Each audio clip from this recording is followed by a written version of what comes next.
Kenapa ya buah memiliki nama yang berbeda-beda di setiap daerahnya? Lalu, bagaimana cara kita untuk mengetahui bahwa itu merupakan buah yang sama? Assalamualaikum warahmatullahi wabarakatuh. Halo Sobat Biologi, bagaimana nih kabarnya? Jadi, apa nama buah pepaya di daerah kalian? Apakah gedang seperti di daerah Sunda? Atau gandul seperti di daerah Jawa? Atau kates seperti di daerah Jogja? Jadi, dengan kita mempelajari tata nama binominal, kita dapat mengetahui dengan tepat nama spesies dari suatu makhluk hidup itu, baik tumbuhan maupun hewan. Selain itu, dengan kita mempelajari sistem klasifikasi pada makhluk hidup, kita juga tahu bagaimana makhluk hidup itu ternyata saling berhubungan. Teman-teman, apakah kalian tahu apa itu tata nama? Tata nama merupakan suatu aturan atau standar yang digunakan untuk memberi nama pada suatu objek atau sistem atau suatu konsep dalam bidang tertentu. Baik, sekarang perhatikan video berikut ini ya. Ini dia pohon dari cabai rawit kecil ya, atau lombok padi di Sumba.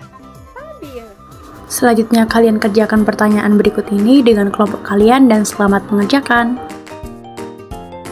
Mengapa cabai di setiap daerah itu memiliki nama yang berbeda-beda? Jadi, perbedaan nama cabai ini karena adanya keragaman budaya dan bahasa di setiap daerahnya.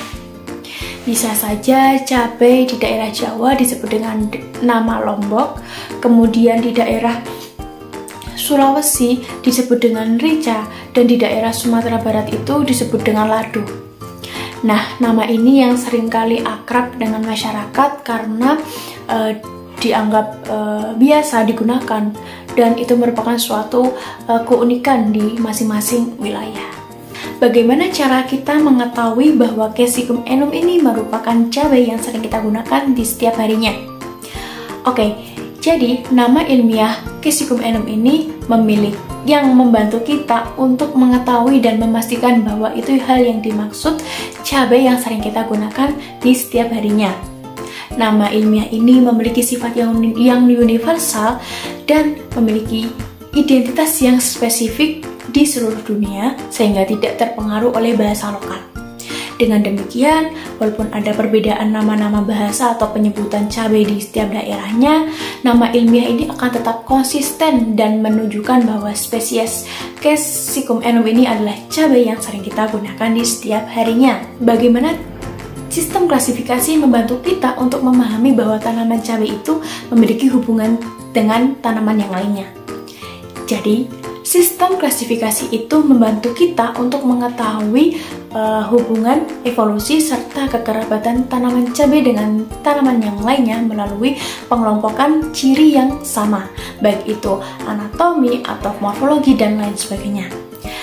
Dengan kita memahami sistem klasifikasi, kita jadi tahu bahwa ternyata tanaman cabai ini memiliki hubungan yang dekat dengan tanaman tomat dan tanaman kentang, yaitu mereka ternyata satu famili, yaitu famili Solanaceae. Pemberian nama makhluk hidup dengan dua kata disebut binominal nomenklatur. Adapun aturannya yaitu terdiri dari dua kata bahasa Latin.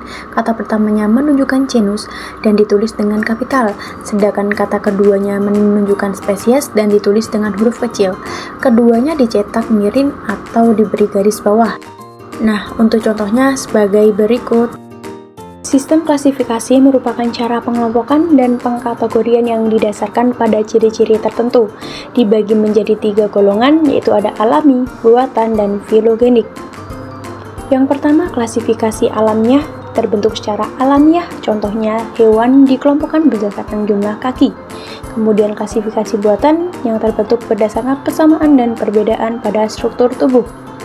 Selanjutnya yang ketiga, ada klasifikasi filogenik, yaitu jauh dekatnya hubungan kekerabatan dan dapat dicontohkan pada pohon filogenik yang dikategorikan berdasarkan yang pertama, ada ciri morfologi, anatomi, dan lainnya.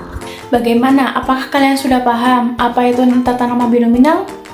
Dan apa itu macam dari sistem klasifikasi? Sekarang kita cek permasalahan berikut ini.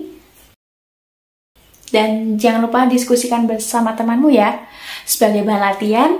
Dan terima kasih. See you next video. Wassalamualaikum warahmatullahi wabarakatuh.